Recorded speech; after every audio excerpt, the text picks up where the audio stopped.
Que dire? Que dire quand tout a été dit?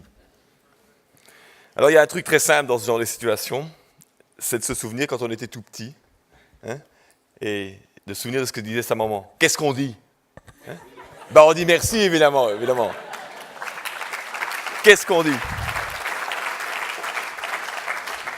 Alors permettez-moi tout d'abord, effectivement, en votre nom, mais aussi au nom des gouvernements que je représente ici, gouvernement wallon, gouvernement de la Fédération Wallonie-Bruxelles, de remercier les professeurs Marek Hudon et Jean-Pascal Van Yperseel pour avoir accepté de relever ce défi, l'avoir pris à bras le corps et avoir présidé, je pense, de main de maître aux destinées de ce premier congrès interdisciplinaire du développement durable. Alors effectivement, je leur avais donné une carte blanche.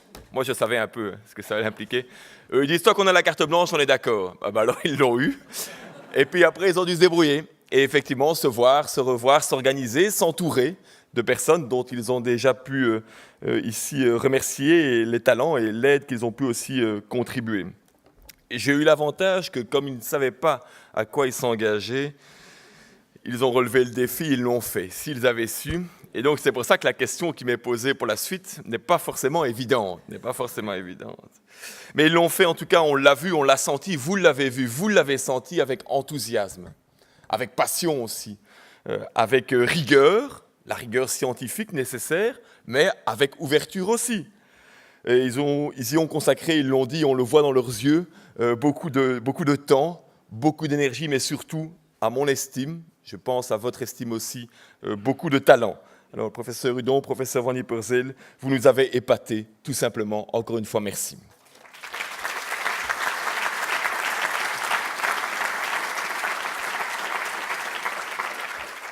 Merci aussi à toute l'équipe qui était autour. Et on en a déjà cité une bonne partie, donc je ne le ferai pas. Je m'associe à ce qui a été dit, mais pour gagner du temps, je ne le redis pas. Mais ces deux hommes, ces deux coprésidents n'auraient rien su faire. Je m'excuse de devoir le dire aussi platement, mais c'est tout aussi vrai. N'auraient rien su faire sans leurs 6 femmes. Eh oui, qui étaient là, tout le temps, quand il fallait, à leur côté aussi, parce que le brain, l'aspect intellectuel, l'esprit, tout ça, ok, mais il y a aussi l'organisation, hein, le timing, le fait de pouvoir être avec les documents qu'il faut, le site internet qui marche, le coup de fil à donner avant qu'ils soient dans le fuseau horaire, décalage, etc., tout ça, elles ont pu le faire. Alors je vais les citer, les 6 femmes. Je vais leur demander de venir ici, sur la scène aussi, parce qu'elles méritent vos applaudissements. Il y a tout d'abord, je vais les appeler, alors vous pouvez applaudir à ce moment-là. Vous faites comme vous voulez, en fait. Hein. La carte blanche aussi. Véronique Deuze, alors j'espère ne pas écorcher les noms. Hein. Véronique Deuze, elle est là.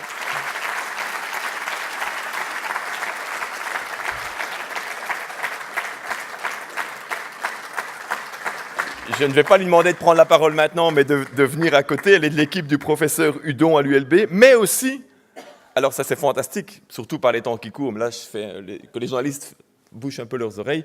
Elle est aussi à mi-temps à l'UCL, donc mi-temps ULB, mi-temps UCL, c'est quand même bien. Hein. Il y a quelque chose là derrière. Merci beaucoup en tout cas pour le travail derrière. Alors, Karine Selitsi Oudokoo. J'ai eu peur d'écorcher le nom. Bravo. Je ne me suis pas trompé. Un peu. Je m'excuse. Clémence de Hamptin, de l'équipe aussi du professeur Van Yperseel. Je ne sais pas si elle est... Oui.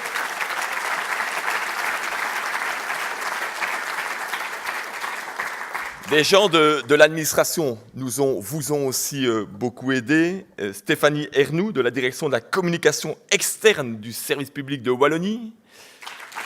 Mais je pense qu'elle a déjà dû nous quitter, hein, mais on pense à elle et elle a certainement entendu vos applaudissements. Christelle Corvillain, de la direction de la communication externe aussi, USPW.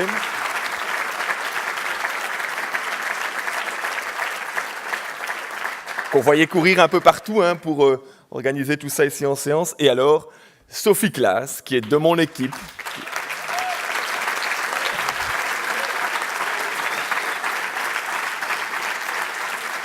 Sophie Sophie fait partie de la cellule Green Deal chez nous, hein, Green Deal. C'est une Green Dealeuse, comme on dit.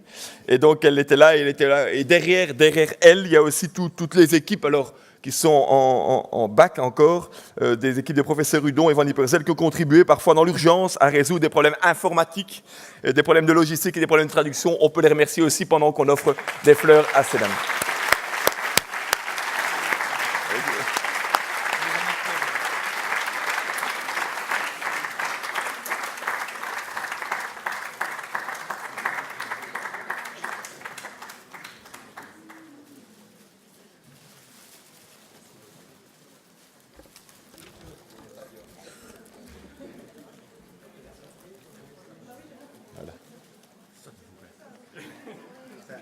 Ça, c'est la seule chose que Sophie Claes et Mme Corvilla n'ont pas pu organiser. Et la surprise est restée jusqu'au bout. C'est les fleurs. Les fleurs, oui. Et quel stress pour nous. Merci à elle, en tout cas, encore.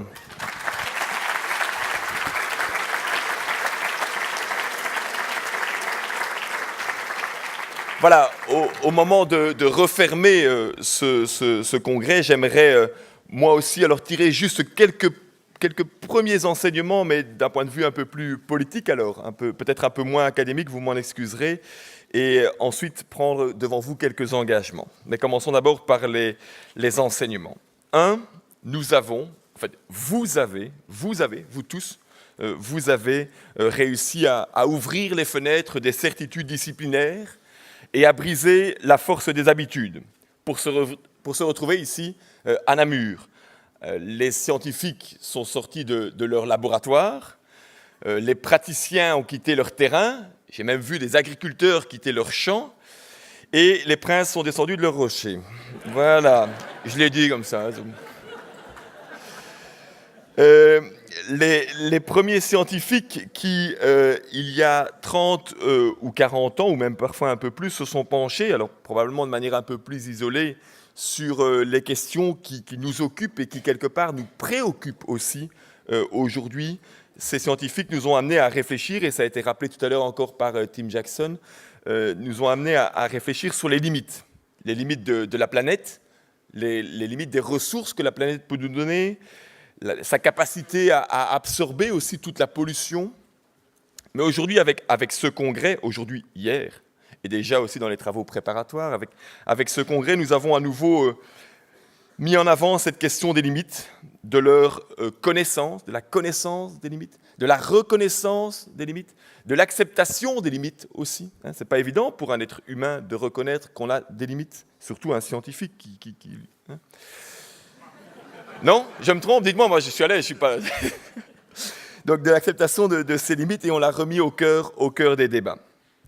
Et vous avez été jusqu'au bout de la réflexion, en vous posant aussi la question peut-être ultime pour vous, celle des limites de la science elle-même.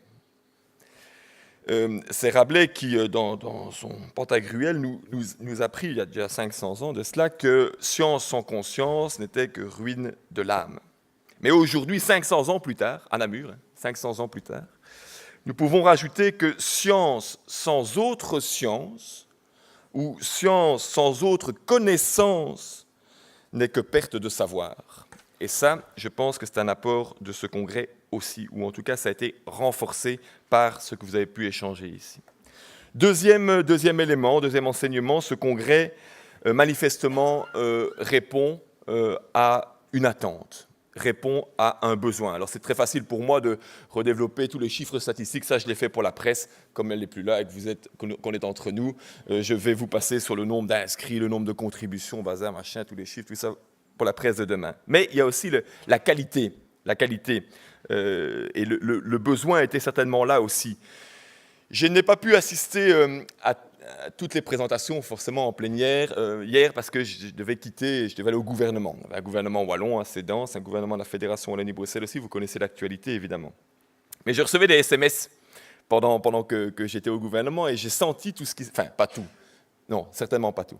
J'ai senti une partie petite partie de ce qui se passait, notamment quand Sunita a parlé ici à la tribune avec ses tripes, et de la face humaine du défi climatique, et de ce regard-là aussi, et des dimensions de vie qui doivent être derrière. Et ça, je crois que c'est aussi une attente et un besoin, et ce congrès, s'il a pu l'offrir, tant mieux, tant mieux. Je pense qu'il y a beaucoup de gens aussi ils me l'ont dit, parce que je suis passé hier dans les tables, hier soir, j'ai eu un peu le temps, ça, alors je suis allé là où vous receviez les chercheurs, les invités, etc. Et je suis passé un peu d'une table à l'autre, et puis j'ai des gens qui m'ont dit, j'ai appris des choses. Alors ça, c'est fantastique, j'ai appris des choses. On m'a obligé aussi à comprendre des choses, ou à mieux me faire comprendre, à parler clair, par exemple. Maintenant tout le monde comprend ici, me dit-on, la cohérence performative de la subjectivité politique sous son angle épistémologique. Je l'ai placé. Voilà, et donc tout le monde comprend cette dimension-là maintenant. Enfin, on ressort plus malin. Alors d'autres me disaient hier autour des tables, de manière un peu plus physique, on a quitté une position verticale avec les querelles de clochers, les strates et les pilarisations, etc., pour une position horizontale. Cool, c'est une position horizontale de l'intelligence collective où on peut s'appuyer sur un maximum de leviers. On en a beaucoup parlé cet après-midi, ça, des leviers y compris psychologiques, sociologiques, parce que pour faire bouger une société, il faut aussi s'appuyer sur ce genre de levier-là. Bien entendu, le normatif, on le sait, on le dit aussi. Donc oui, Christophe, il est où? Il est là. Oui, Christophe, je pense qu'on a bien fait. Je pense qu'on a bien fait. Alors je le cite parce que j'ai remercié beaucoup de gens, et vous avez remercié aussi, mais moi alors, très personnellement, pour lui c'est un compagnon de route, donc je suis un peu ému évidemment. Je suis souvent, moi, au front office, lui, il est au back office. Moi, je suis devant l'écran, lui, il est sur son clavier. Et donc, voilà, moi, je suis dans le court terme et il faut se battre pour le long terme. Lui, il est dans le long terme et il dit réfléchis au court terme. Moi, je pense élection, il pense génération. Et bon, voilà. Mais on est quand même régulièrement en train de se croiser. Et là, ce truc-ci, ce congrès, ça fait 10 ans environ qu'on en parle. Et on l'a fait, je crois que ça répondait à un besoin. Et donc, Christophe, merci aussi de m'avoir accompagné.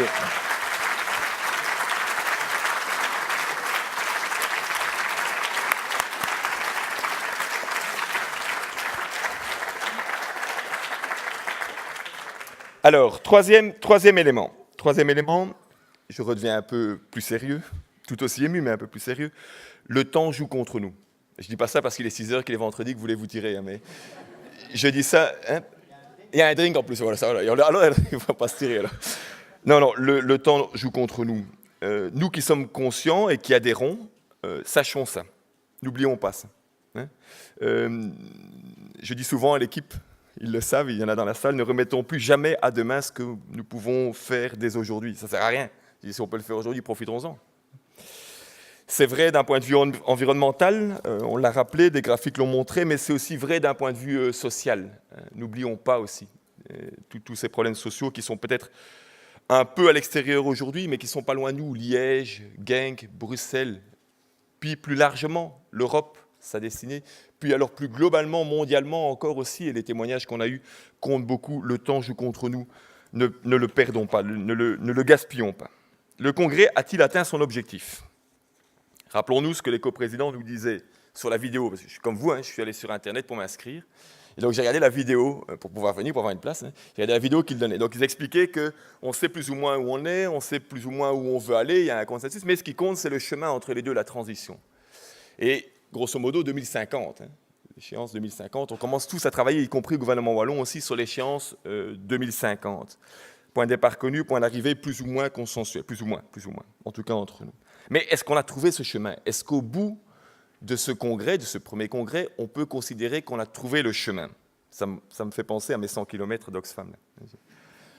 Est-ce qu'on a trouvé ce chemin? Est-ce qu'on est qu'au début? Est-ce qu'on est... Bon.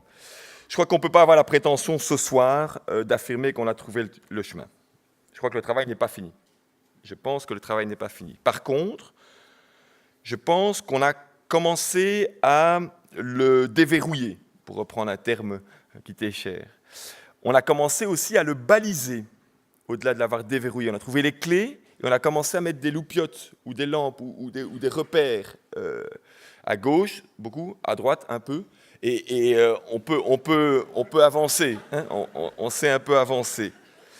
Parfois, on l'a balisé très précisément, parfois de manière encore un peu diffuse. Et donc, il y a du travail qui doit être poursuivi dans les universités, dans les sujets de recherche, au FNRS, l'administration, etc., etc. Et puis, on s'est retrouvés. On s'est retrouvés nombreux à l'entame de ce chemin. Et ça aussi, ça fait du bien. Ça aussi, ça fait du bien, je crois. Au-delà du quantitatif, le fait d'être nombreux, derrière ça, et de se dire, bah oui, je suis peut-être tout seul dans ma recherche, où on est 2, 3, dans mon université, dans mon unité, etc. Mais au global, tout compte fait, quand on peut se rassembler, on est nombreux. Et alors, quatrième élément, on a pris du plaisir. Moi, j'ai vu des gens heureux ici. J'ai vu des gens heureux hier soir. J'ai vu des gens heureux hier matin, même des princes heureux. J'ai vu heureux. On a pu leur offrir ce moment de bonheur d'être avec nous. Mais ça fait plaisir, quoi. Alors, est-ce qu'on arrivera au bout?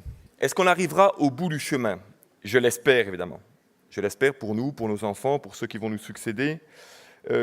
Mais attention, je reviens avec cette question du temps. Il faut arriver au bout du chemin dans un temps qui est soutenable pour la planète. Et ce temps, il est un peu compté. Bon, je pense qu'on n'a pas fini, qu'il y a encore du travail pour vous, académiques, pour les citoyens, les associations, les ONG, les syndicats, le patronat, les entrepreneurs, les industriels, l'administration. On en a beaucoup parlé aussi cet après-midi, et dans mon équipe, des gens qui nous ont rejoints aussi, Daniel, la petite dernière de l'équipe du Green Deal. Les médias, merci d'avoir tout à l'heure, merci à Philippe Mestat, il est plus là, d'avoir renversé le jeu. Moi, j'adore faire ça aussi avec les journalistes qui nous posent toujours des questions. Et les politiques, qu'est-ce qu'ils font, les médias? C'était une interaction, et imagine, il est encore là. Donc voilà, on en a parlé aussi. Et évidemment, la planète qui doit encore nous supporter, et tous nos dégâts causés qui doivent encore nous supporter, j'espère, un certain temps. Et donc, c'est de l'engagement de vous tous, de nous tous, que dépendra la capacité alors à faire ces 100 km, à faire ce chemin ensemble. Je termine juste avec quelques engagements, comme ça vous partirez peut-être pas sans rien non plus de la part du gouvernement, de la part du ministre en charge du développement durable. D'abord, un engagement très facile, enfin, écoute un peu, mais ce n'est pas le plus compliqué, c'est de mettre par écrit dans un livre dans les contributions et ce qui a été dit ici en séance aussi. Parce que ça a été dit parfois peut-être un peu rapidement et que ça mérite d'être relu plus calmement. Bien entendu, on le mettra sur Internet. Bien entendu, on le fera diffuser, on trouvera des partenariats, etc. Mais je pense que ça a valeur aussi à rester dans une bibliothèque, pour autant que ça a encore un sens. Pour moi, ça l'a. Je sais qu'il y a la bibliothèque virtuelle, tout ça, le cloud. Mais physiquement, un livre, on le respire. Hein. C'est déjà autre chose. Hein. L'ordinateur, je préfère pas trop le respirer, mais...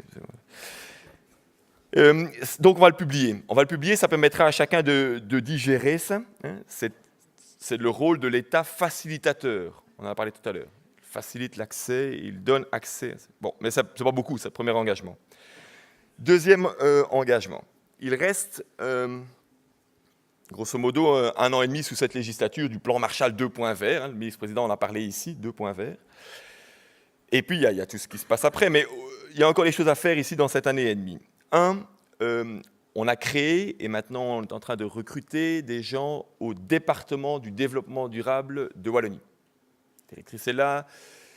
On installe ça dans notre administration. On avait un peu de retard, mais c'est fait. Cette décision est prise. Maintenant, ce sont les recrutements. Donc, c'est des gens aussi sur lesquels on pourra s'appuyer pour la réflexion en matière de développement durable dans le service public de Wallonie. Et Danielle Serlet l'a porté aussi quand elle y était encore. Elle a accueilli ce nouveau département dans le secrétariat général.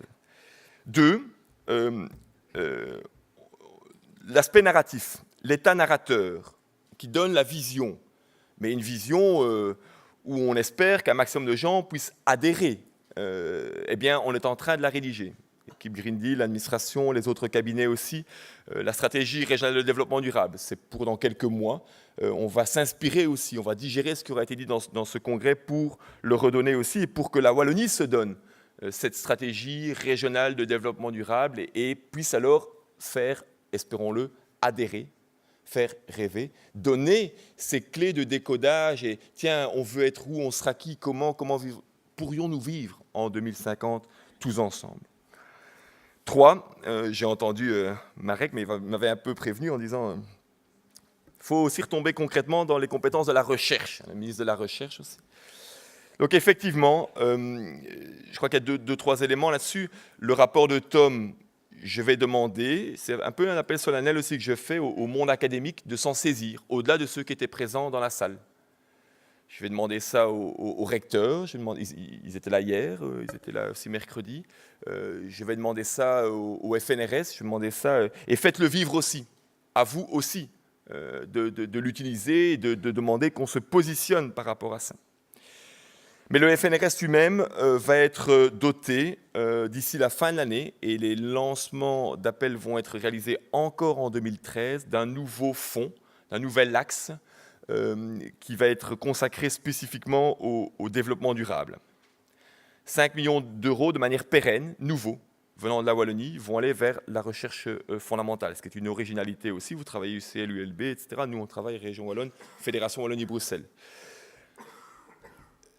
Il y a des choses qui ont été dites ici, dans le rapport de Tom, qui devront nous servir pour la négociation, parce qu'il s'agira bien de le négocier, bien entendu, pour la négociation de ce partenariat avec le FNRS, pour que, par exemple, les aspects innovants, les nouvelles pratiques de recherche, ça faisait partie, soient aussi reconnus et acceptés et finançables. C'est environ une trentaine de postes de chercheurs qui pourraient être structurellement financés dans le cadre de ce fonds-là, environ. Les aspects interdisciplinaires, évidemment, et le regard des pairs venant d'autres disciplines dans la sélection par le FNRS, sur cet axe-là, en tout cas. Et après, on s'occupera de la généralisation, mais commençons par celui-là. Voilà des éléments qui seront dans l'actualité de ces mois-ci. Et puis, je n'oserais pas oublier, surtout en présence d'Isabelle Cassirs, que le gouvernement a déjà décidé des indicateurs phares, complémentaires au produit intérieur brut. On n'a pas encore communiqué, parce qu'on cherche une date, justement, pour qu'on puisse tous se mettre autour de la table pour les présenter. On a décidé de sélectionner 5 indicateurs phares complémentaires au PIB, 2 dimensions sociales, indice de situation sociale, indice de bien-être pour les aspects plus subjectifs, 2 indicateurs phares en matière environnementale, l'empreinte écologique bien entendu, et les autres enjeux comme la pollution, qualité de l'environnement, c'est l'autre indicateur, je ne sais pas vous développer tout ça, et puis un indicateur économique de stock, pour arrêter de regarder seulement le flux, mais aussi intégrer des dimensions de stock, 5 indicateurs phares complémentaires décidés non pas par le ministre, mais par le gouvernement wallon. Maintenant, on est dans la phase d'implémentation, c'est-à-dire avec l'UEPS, la meilleure manière de le calculer et pour réaliser et pour sortir les premiers chiffres encore en 2013. Donc, on est dans l'accélération par rapport à ça. Mais ça aussi, c'est un engagement que je prends vis-à-vis de vous, c'est de le rendre pérenne, de le calculer, de le publier et surtout de les utiliser, ces indicateurs, en repère, évidemment, des autres. Et puis, il me reste une dernière question. Et après, j'ai fini. Après, c'est une page blanche que je vais vous redonner, puisque c'est celle que vous avez tant aimée. Il me reste une seule question à aborder. C'est celle aussi qu'Olivier de Scuter a envoyée déjà tout à l'heure aussi. Et celle que d'autres m'ont déjà posée hier soir dans la tournée que je faisais, des petites tables là où vous sustentiez. Y aura-t-il une seconde édition du congrès interdisciplinaire du développement durable? Et alors, au risque de vous décevoir, comme ça en fin de journée, c'est pas bon. Au risque de vous décevoir, je vous dirai non. Il n'y aura pas de seconde édition du congrès interdisciplinaire du développement durable. Mais il y en aura une deuxième, une troisième, une quatrième, une cinquième. Parce que ma maman m'a un jour expliqué la différence entre seconde et deuxième. Seconde, on s'arrête à seconde. Deuxième, on continue après. Donc oui, nous ferons encore appel à vous, à tous les autres. Il y en aura encore d'autres.